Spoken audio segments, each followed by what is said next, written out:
This is what the ancients said about eating flesh. I'm going to tell you the hidden truth behind the consumption of flesh, because a lot of people have been deceived. What you're about to hear is ancient, passed down through mystery schools, scrolls, and underground teachings that were erased or twisted by religious systems. But the truth has always survived. In Genesis 1:29, it clearly says, "And God said, Behold, I have given you every herb bearing seed, which is upon the face of all the earth, and every tree, in the which is the fruit of a tree yielding seed, to you it shall be for meat." That was the original divine diet. Fruit, herbs, and seed-bearing plants. No death, no killing, no blood. This was before the fall. Earth was peaceful. Beings lived in harmony. The vibration was high. The divine plan never involved consuming flesh. So then what happened? The real fall of man. You were told the fall came from Eve eating an apple. But think about it.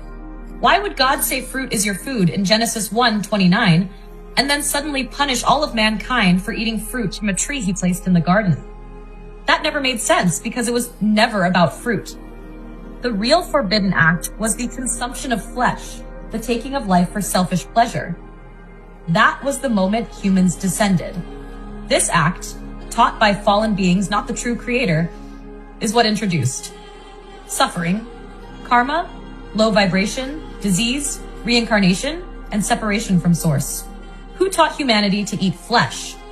According to ancient texts like the Sumerian tablets, Gnostic Gospels, and early Hebrew scrolls, it was the Anunnaki and similar beings who introduced blood sacrifice and flesh consumption.